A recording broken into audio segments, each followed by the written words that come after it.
Hello and welcome to the 7 p.m. news on NTA International. I am Habiba Oladipo. We begin with a look at the headlines. Senate investigates alleged inconsistent application of electoral laws by Independent National Electoral Commission in 2019 general elections. India makes commitment to support Nigeria to eradicate remnants of Boko Haram terrorist group from northeast Nigeria.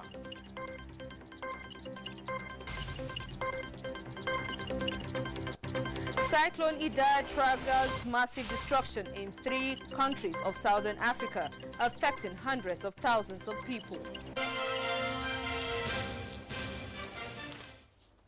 President Muhammadu Buhari Wednesday presided over the Federal Executive Council meeting.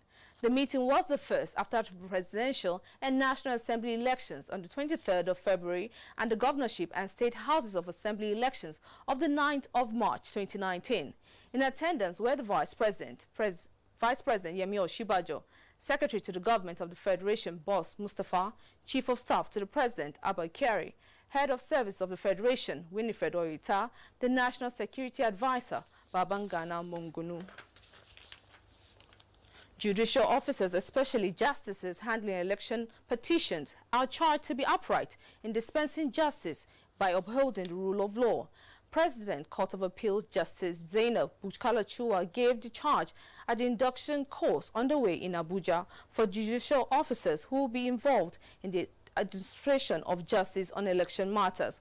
Omenka Amarachuku reports.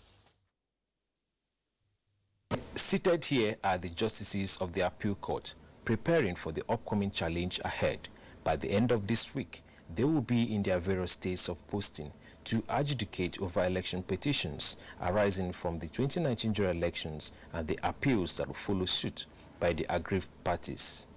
Each and every one of you would be closely monitored by my office, and I will not hesitate to descend on any judge who is found wanting in the discharge of his or her duties. By the end of this induction training, you'll all be abreast with what is expected of you, and I'm sure by the time you resume your duty post, you'll be ready to carry out the task assiduously. The induction course is for judicial officers to cross-fertilize ideas on ways of adjudicating on matters arising from pre-election as well as post-election activities. In Abuja, Omenka Marachuku, NTA News. And staying with the judiciary, a federal high court sitting in Abuja has adjourned to Thursday, 21st March 2019, the case seeking to stop the Independent National Electoral Commission from collating the governorship results in Bauchi State. The presiding Justice Inyang Eko, gave the order on Wednesday in Abuja. Olabode Arewa reports. The matter, which borders on lack of fair hearing, was filed by the All Progressives Congress and the incumbent Bauchi State Governor Muhammad Abubakar, who is the party's candidate in the March 9 governorship poll. His counsel, Ahmed Raji, Senior Advocate of Nigeria, confirmed receipt of INEC's counter-affidavit challenging the court's jurisdiction to hear the matter. He prayed for a short adjournment to respond to INEC's preliminary objections. The court, while adjourning the case to Thursday, expressed its readiness to give accelerated hearing to the matter. Governor Abubakar and the All Progressives Congress want INEC to revert to its earlier decision that it would hold supplementary elections on 23rd of March 2019 in Tafawa Balewa local government area of Bauchi State. From the Federal High Court in Abuja, Olabode Arewa, NTA News. And the National Assembly Senate is to investigate alleged inconsistent application of electoral laws by the Independent National Electoral Commission in the 2019 general elections. National Assembly correspondent Ignatius Nkwo tells us more. One of the 2 motions considered by the Senate was moved by Senator Dino Melaye and 6 others. It criticized what they described as the use of military in elections and urged the president to assent to the Electoral Act Amendment Bill for an improved electoral process in Nigeria. Direct the Senate Committee on INEC to investigate all perceived inconsistent application of electoral laws by INEC in the 2019 elections. We must be able, as elected members and representatives of the people, be able to tell the truth where it should be.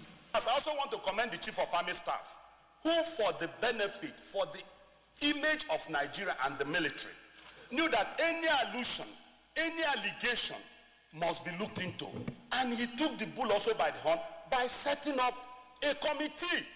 It behoves us to look at those issues that we think and are convinced that truly require intervention by the legislature has raised. There was a seemingly rowdy session as some senators saw the motion as a means of venting personal grievances. Those in favor of prayer for, say aye. Those against say nay. The ayes have it. Thereafter, 3 bills were passed. These include the National Fertilizer Quality Control Act Bill, the National Orientation Act Amendment Bill, and the Nigerian Council for Psychologists Establishment Bill. Well, just like its counterpart in the House of Representatives, the Senate has adjourned to 2nd of April 2019 to enable committees fast-track the defense of the 2019 appropriation bill by ministries, departments, and agencies. From the National Assembly, Ignatius Nkwo, NTA News. Many thanks, Ignatius. Business-oriented agencies are set up to boost revenue generation for government. When 3 revenue-generating agencies this Wednesday appeared before the House of Representatives Committee on Intergovernmental Affairs for Budget Defense, the committee members were dismayed that the expenditure of the agencies exceeds what they generate annually. National Assembly correspondent Lami Ali reports. Budget defense is essentially to enable the National Assembly obtain details of financial transactions from government agencies in order to ensure that lawmakers allocate appropriate amounts to the agencies for smooth running and enhanced service delivery. During presentations by managements of National Institute for Strategic Studies, Administrative Staff College of Nigeria, and National Lottery Regulatory Commission, the committee was dismayed that all 3 generate less revenue than their annual expenditure. We do not have all the required resource persons. So what we do is we bring in people from different resource people from different areas to come to augment what we have. We are a service providing organization. The Act is also supported by other acts, not just ASPON Act itself. We have the Fiscal Responsibility Act and other acts that have to do with this. The committee therefore directed the agencies to forward additional details of their transactions for further study.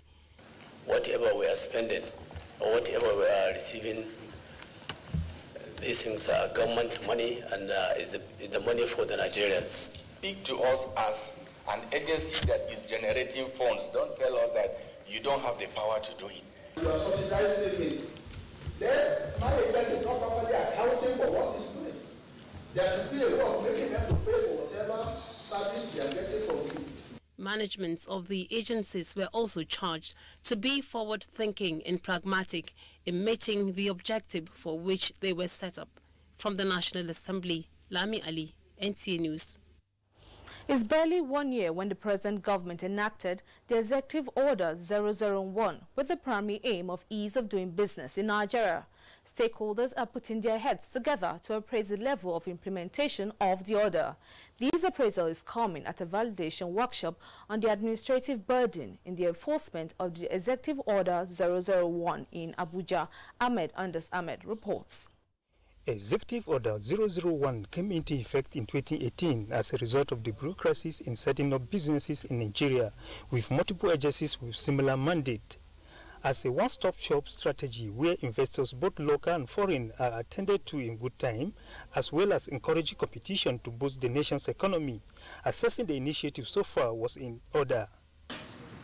Although it is widely recognized that since the implementation of the executive order, Nigeria has made some appreciable progress to reduce administrative burden in the administration of new businesses.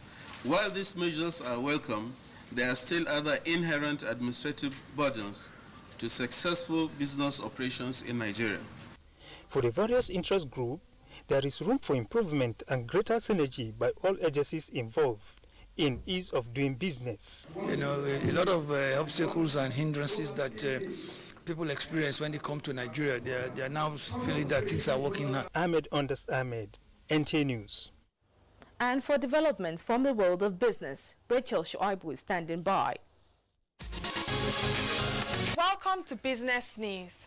The Nigerian National Petroleum Corporation is considering extending the ongoing Ajokuta-Kaduna-Kano gas pipeline system across the Sahara to Algeria in North Africa. NNPC Group Managing Director Mekanti Baru disclosed this while receiving an award from the Petroleum Association of Nigeria in Abuja. Baru said the extension of the gas pipeline was in furtherance of the corporation's African integration drive. He further states that the federal government is working to also extend the West African gas pipeline in Morocco. Meanwhile, statistics from the National Pension Commission puts at 205.16 billion naira the total pension contributions remitted to the retirement savings account for employees of the federal government treasury-funded agencies from April 2017 to January 2019. The figure is contained in a document sent by the acting chairman of PENCOM, Aisha Dahir Umar, to an ad hoc committee of the House of Representatives set up to investigate the activities of the commission. Now, a quick check at trading figures on the equities market.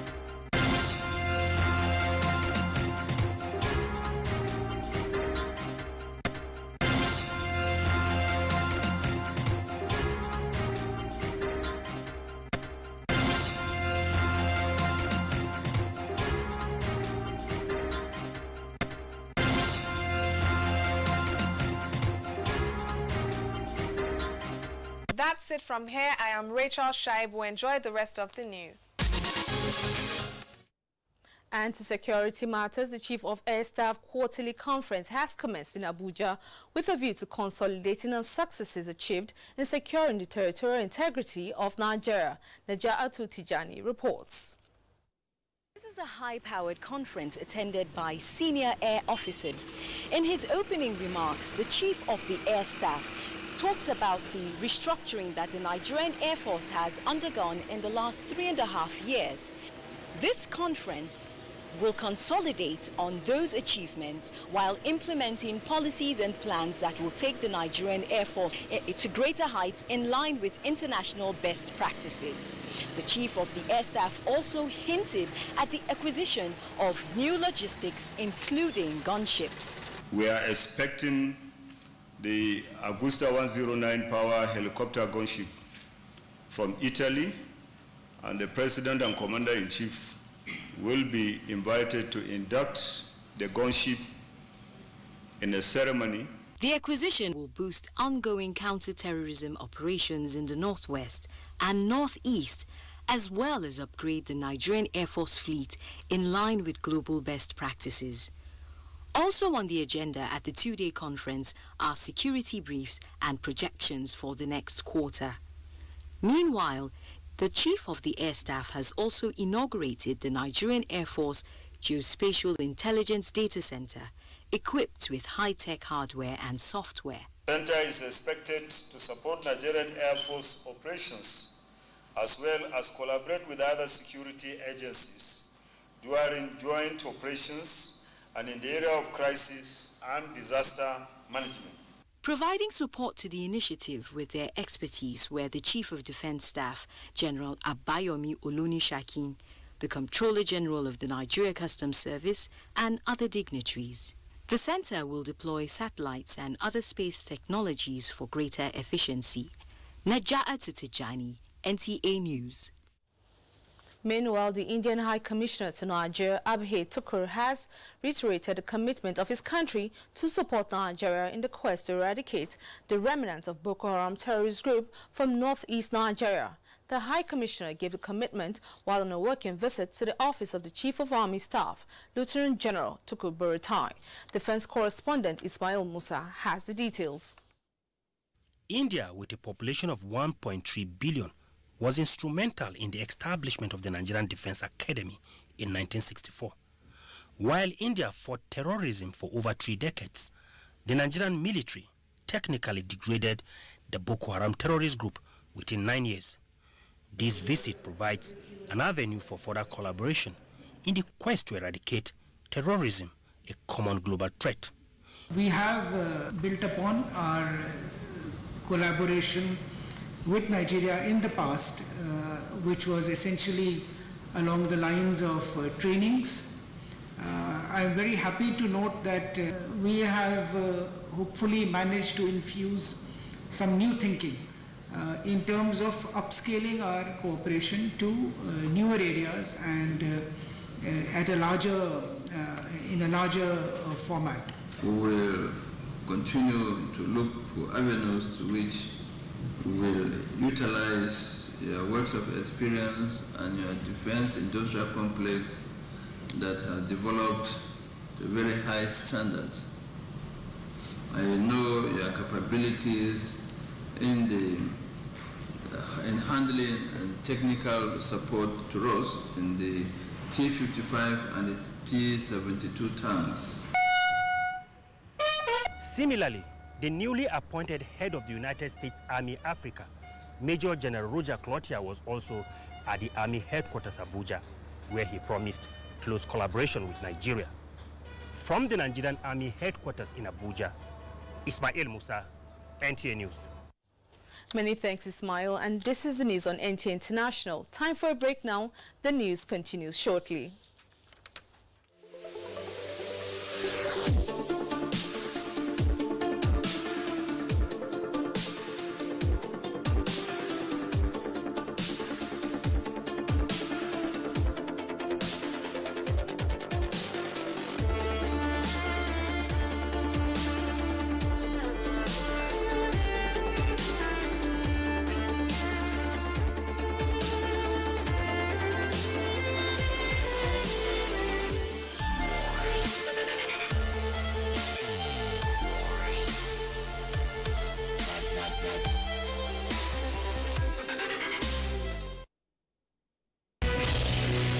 NTA International News.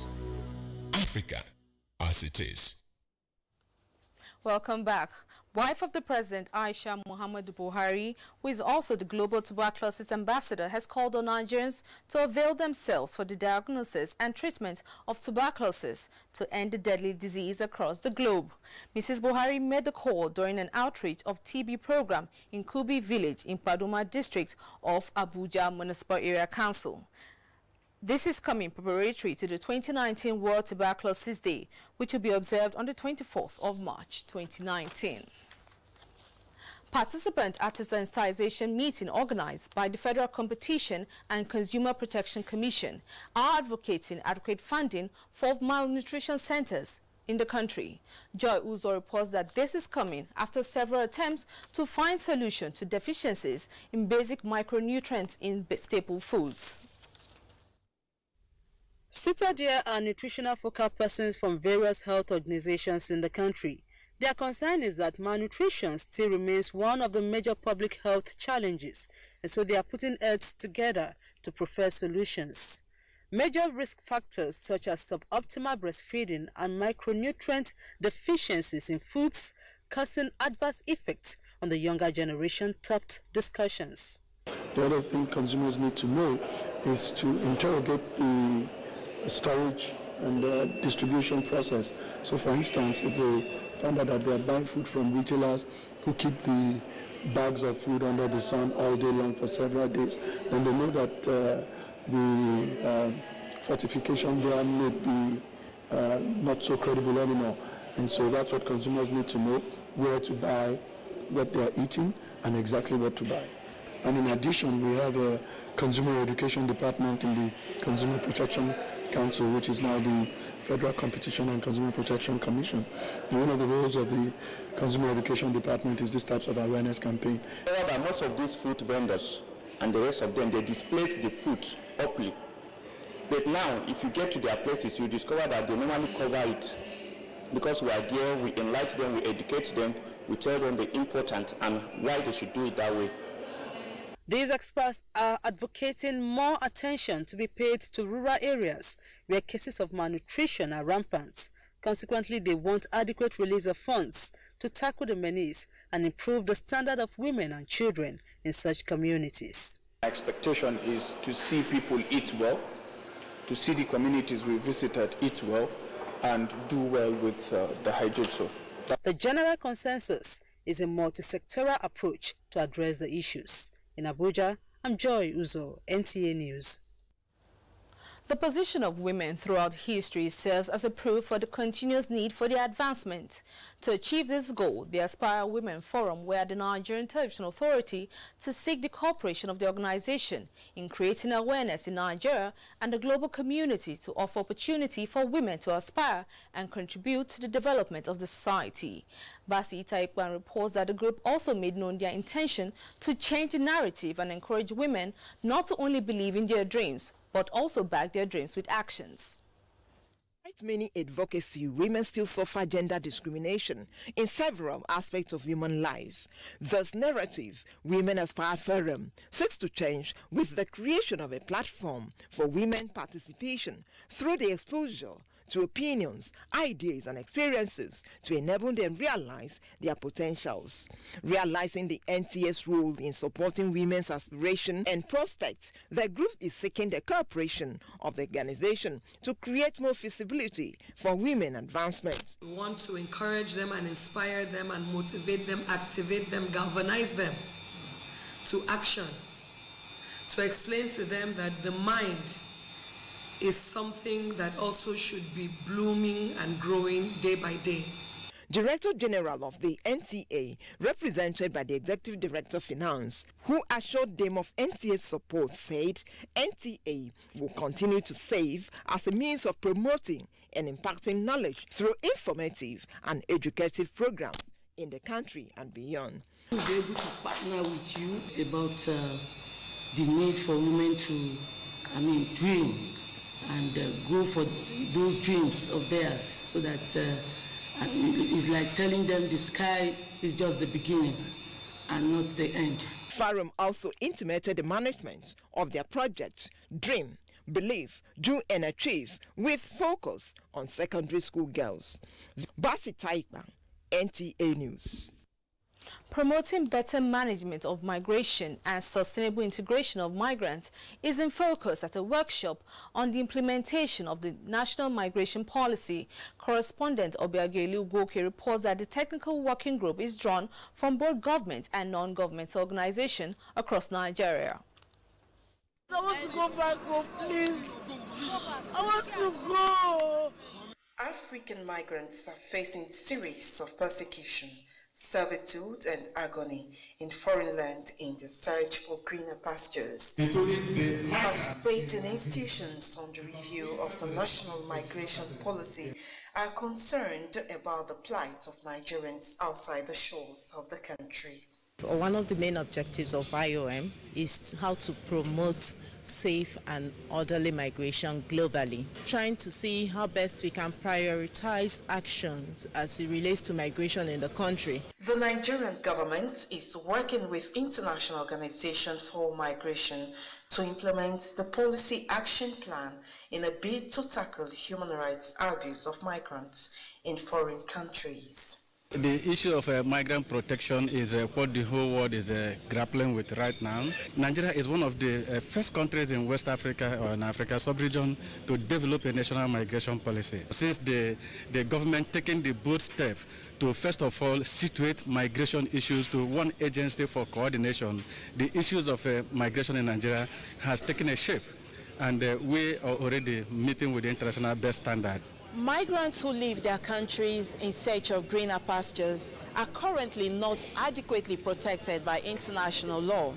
The technical working group gathered here is trying to work towards identifying a project that will tackle this challenge and other gory tales of migrants in Enugu. Obiageli Ugoke, NTA News. And for stories from other parts of the globe, Ado Adamu Anso is our guide. Hello and glad to have you join us on this segment of the news. The United Nations says Cyclone Idai has triggered a massive disaster in southern Africa, affecting hundreds of thousands, if not millions of people.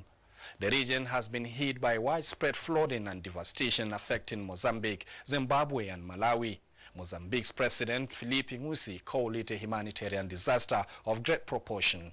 In Zimbabwe, the government says 98 persons have been killed and more than 200 others are missing. The Red Cross has warned there could be outbreak of waterborne diseases, including cholera, due to the expected contamination of water supply and disruption of water treatment. Meanwhile, police in Brazil says gunmen have attacked a convoy of trucks carrying uranium to a nuclear power plant near the Brazilian city of Rio de Janeiro. The convoy came under attack as it drove past a community controlled by drug traffickers in a tourist city 145 kilometers from Rio.